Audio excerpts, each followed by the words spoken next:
On tonight's edition of Tighter Insider TV, Nick Saban says the quarterback competition is an internal matter. It's nobody else's business. Also ahead, which players stood out in the Tide's first scrimmage? We'll have that and more on Tighter Insider Television, which starts right now. Go inside the Crimson Tide. Tighter Insider TV with Rodney Orr and Gary Harris.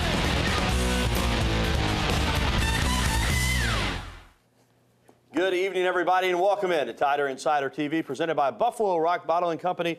Once again tonight, ice cold Pepsi Cola. Love that sound. Alongside Rodney Orr, the founder and editor of TiderInsider.com, I'm Gary Harris.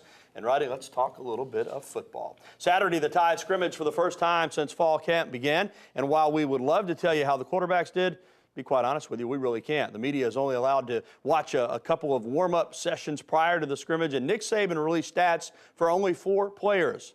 The 2 quarterbacks that are battling for the starting job, not among those players that had stats released.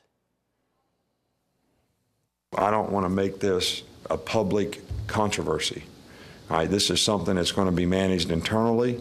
We're going to handle it internally with the players. They're doing a great job of handling it, and they don't need anybody else to add to the confusion of what we're managing relative to those 2 guys competing for this position. And they're doing a great job of it. So, you know, if everybody else would just be patient and allow them to do a great job of it, I'd be very, very happy and pleased with your professionalism. Rodney, a lot of talk about the quarterback situation, but let's be honest, since Nick Saban arrived, this is the first time that he's had a situation where he had 2 quarterbacks battling for the starting job. John Parker Wilson was the incumbent when he arrived, and even though Greg McElroy had never played, we knew he was going to be the starting quarterback. This year, though, Sims, McCarron, battling for the starting job. How do you like how he's handling the quarterbacks in terms of his approach with the media and the fans? Well, I think that's what he should do, Gary, in terms of the stats, because again, and he brought this out in the press conference, the fact that those statistics can be misleading depending on, you know, the personnel groupings, who you're working with, and situations and such as that, like touchdown passes, for example. Some of those touchdown throws come in the red zone work. So when that happens, it's kind of misleading because another guy may not have the same opportunities or whatever. They may call different plays. So again, I think that's a very good thing he's doing. And the coaches certainly are keeping track. And if you believe what Nick Saban's saying, and even what McElwain said last Sunday during Fan Day, or before Fan Day, during the media session that he had, that both quarterbacks are even pretty much. But let's talk about what you're hearing. Again, we don't get to see very much, but you do talk to some people, Rodney. You have some contacts. Is there any separation between the 2 quarterbacks at this point? Not that I've heard, Gary, to be quite honest with you. I think both of them, we've talked about it over and over again, very talented, very close in abilities. And, you know, right now I think it's like we've said for how long, how many months? I think that what it's going to come down to is which guy can manage the team best with the least mistakes. And, you know, we may see a situation where at least early in the season, Gary, there's going to be a rotation of some sort, I would think. Let's move on. There were some stats that were released. Marquise Mays, what a game. 5 receptions for 123 yards and 3 touchdowns on defense. C.J. Mosley's just a tackling machine. He had 6 tackles. Mark Barron and Courtney Upshaw had 5 each, and you see Upshaw getting after the quarterback as well. 2 tackles for losses and a sack. Here's what Coach Saban had to say just a short while ago following today's practice about last Saturday's scrimmage and what he hopes to see from his young players moving forward. What you see a lot of these guys do in the first scrimmage is they're not playing fast. You know, they're trying to do the right thing. So they're sort of, you know, paralysis by analysis a little bit, and don't really play hard, don't really play fast, so you don't really see the kind of player that they are. And in each day of practice, you know, you see these guys starting to make progress incrementally, you know, maybe by inches, but you see the progress that they're making. And maybe it's not in total, and maybe it's not on a consistent basis, but you see flashes of, you know, these guys starting to figure it out. And Rodney, we've watched Coach Saban now for going into 5 seasons, and again, he's a hard pusher, a grinder. Having said that, all these players now are familiar with this coaching staff, even the ones that might have been committed prior to Coach Saban coming here. They've all came in as redshirt freshmen or, the ones that are seniors or fifth-year seniors have been coached by Coach Saban and this coaching staff. I get a feeling he's really comfortable with this football team, young players included, and he likes what he's seen from this squad so far. Well, you've been out there, Gary. You've seen it too. I think, one of the most interesting things, you talk about the strength and conditioning program. You can see how that's paid off. You can see how the recruiting's paid off. You see the athletic ability. Not only that, but what about the size and that you see along the offensive and defensive line and the numbers? I mean, it's not just a guy here and a guy there. It's like they're loaded on both sides of the line of scrimmage in terms of, the numbers and ability. You heard him mention paralysis by analysis. Some of the young players may be struggling with that a little bit, but I get the feeling that for the most part, when they scrimmage now, they really let the players turn it loose a little bit. I think these players have been grounded in the fundamentals. They know what's expected of them, and you get the feeling that they kind of just turn it loose and play football. Well, you only get the feeling, because we certainly don't get to watch.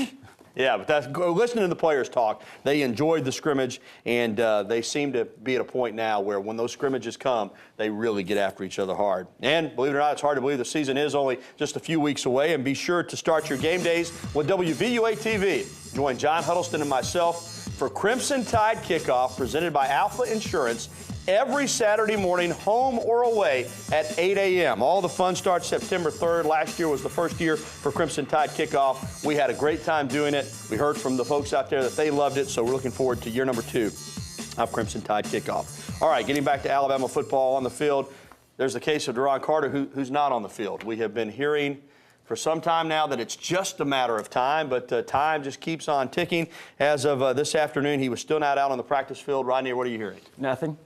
To be honest with you, it's still the same. I mean, we thought for days and days that at some point he would be, we'd see him out there in shorts, Gary, but it hasn't happened yet. And who knows? But there comes a point in time where it's starting to get, a little bit desperate in terms of, getting him in here and getting him ready for the season.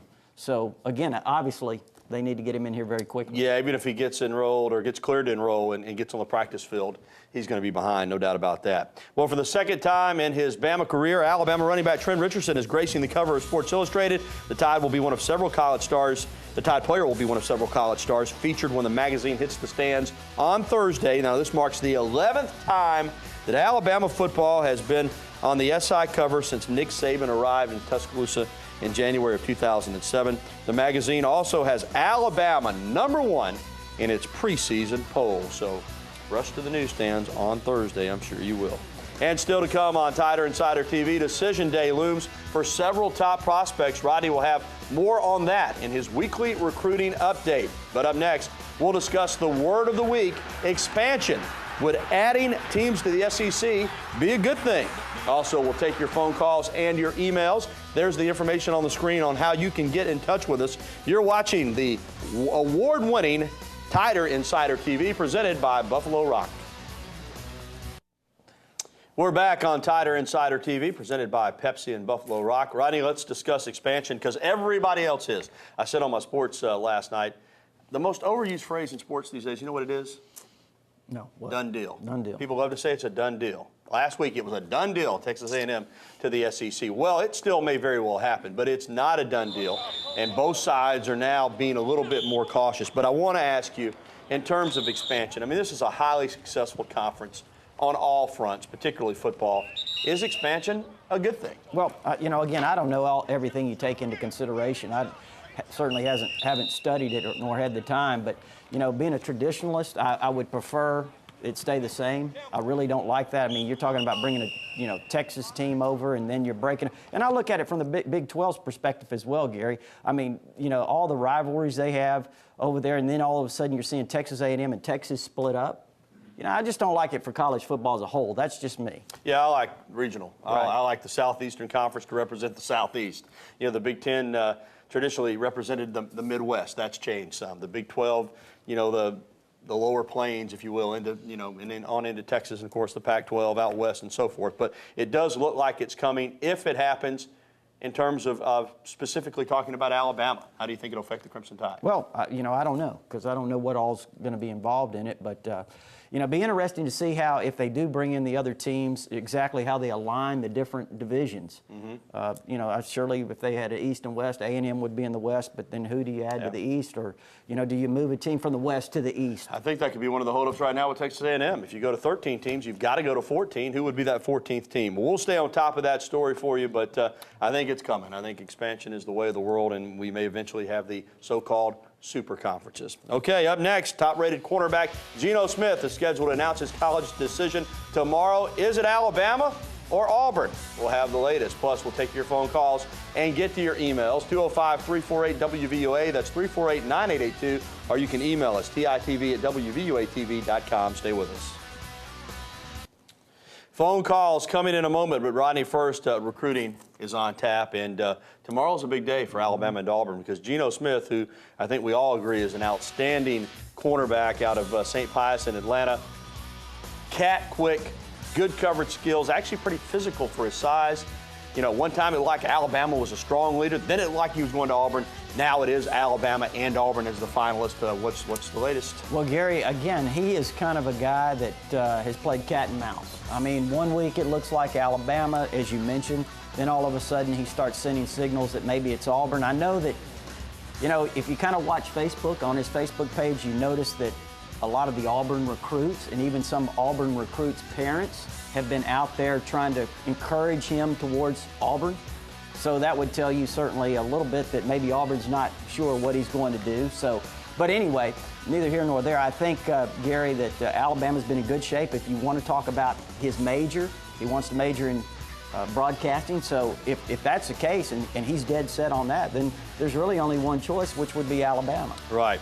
You know, when you look at Nick Saban and this coaching staff, they've recruited well everywhere, but probably where they've made the most headway, made up the most grounds in the state of Georgia. I mean, they've just done tremendous. Let's stay in that state for Jordan Jenkins, one of the top prospects in the state, down to Alabama and Florida. Could a decision be getting close for him? I think it is. In fact, his dad told us last week he expected a decision fairly soon. Now, there was no specific date, whether it be this month, next month, but yeah, I think Jordan Jenkins has been leaning to Alabama for a while, though Florida is still very strongly in the mix. We've said that. Jordan is probably the top prospect in the state of Georgia. He'd be a jack linebacker, kind of would assume that position that Courtney Upshaw plays now. When you look at Jenkins and you look at Denzel Duvall from Louisiana, you can kind of argue back and forth about who's better, but they're both really good.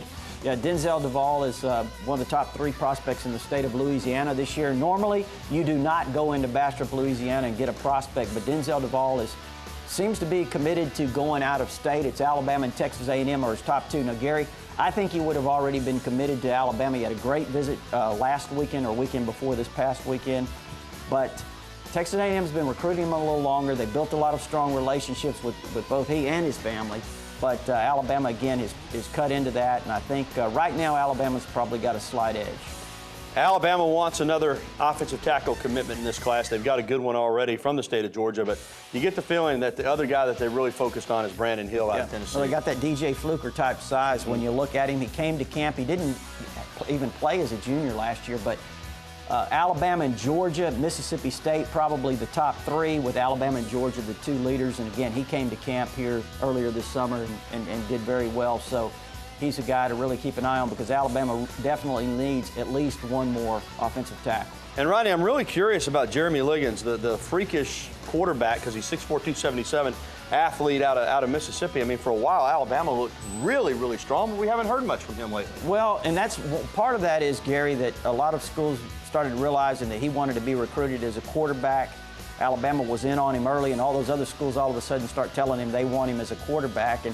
And now I think when you look at LSU, Ole Miss is in there, Mississippi State's in there very strongly as well. But right now, if I had to say, based on some things I've heard recently, Alabama and LSU are the top 2. But again, watch for Mississippi State. We talked about Amari Cooper out of Miami last week. Is Alabama still the strong leader here? I think so. I think he'll announce later this month, maybe on the 26th or maybe that week of. You know, Gary, maybe the most underrated wide receiver in the country out of the state of Florida. And I think, again, right now, Alabama's the leader. I know he had a tremendous camp here, you know, when he was here. Not only did he have a great time, but he also put on a stunning performance. And, folks, for updates on these players and more, Rodney's site, TitreInsider.com, is available to you. All you got to do is log on and go to TiderInsider.com. All right, we're going to the phones, and first up tonight over in Rainbow City is James. James, welcome in. Hey guys, how y'all doing today? Hey, James. I want my comment about it. Seems like everybody's all upset about this two quarterback situation. I really think it gives us an advantage and our opponent a disadvantage. I remember back in the 2009 Orange Bowl game, Auburn keyed on Ingram, and they thought that's all they had to do, but they forgot about a young man named Richardson that just run all over them. And the more weapons we have to work with, it's just going to make it harder on our opponents. David, good points, and I kind of agree. I mean, if you've got one good quarterback, that's good. If you got two, that's better. Definitely. What if one of them goes down and you can replace him with a guy that's the same quality? I mean, that's unbelievable. And you know, a lot of people worry about the chemistry, Gary, when you're playing two quarterbacks and then the egos get involved and all that. But if anyone could manage it, it'd be Nick Saban. And the young men seem to be managing it very well. They do. They really do. Too. So, so far, so good in regards to both quarterbacks. All right, let's stay in Tuscaloosa and talk with Joseph. Joseph, how are you? Hey, Gary, Rodney, what's up, y'all? Hey, man.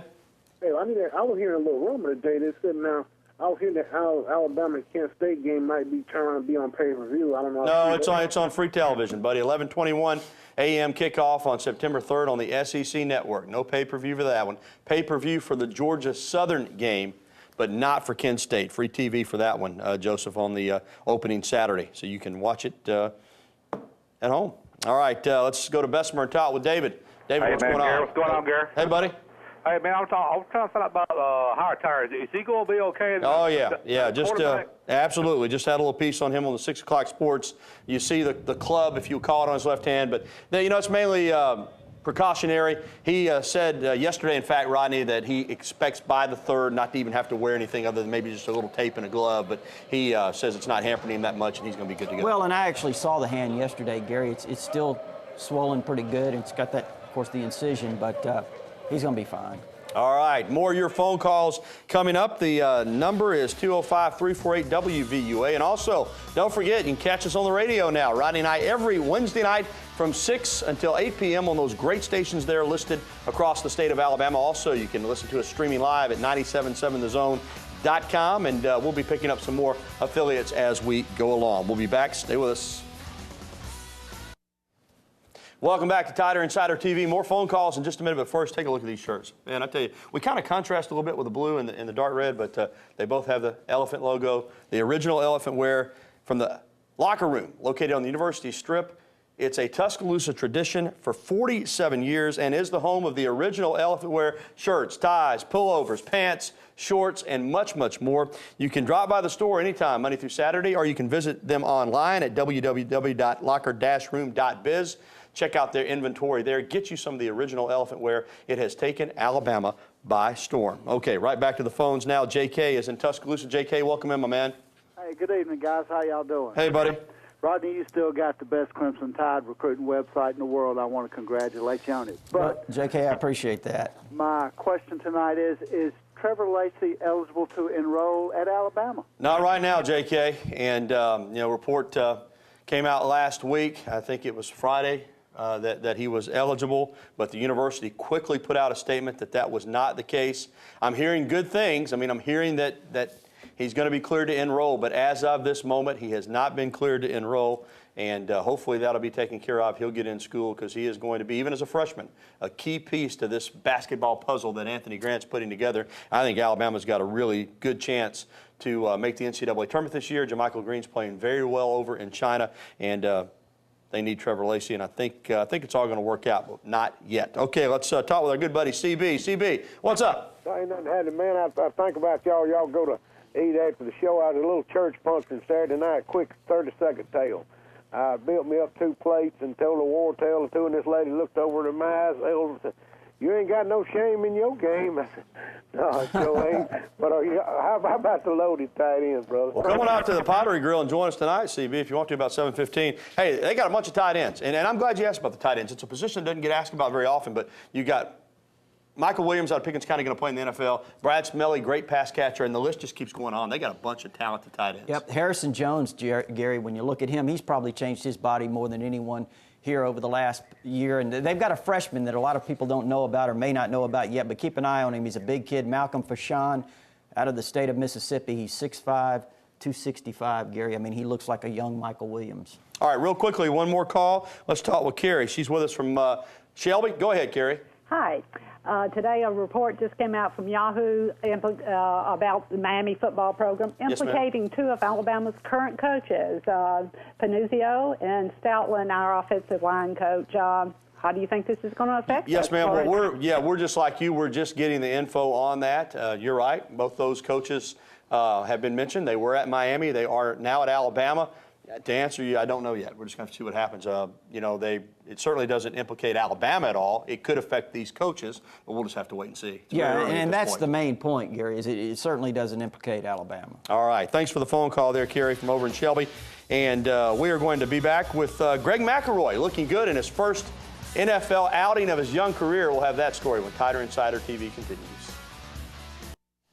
Finally, tonight, all four of Alabama's first-round draft picks looked great in their first preseason games in the NFL last week. But what about Greg McElroy, a seventh-round selection?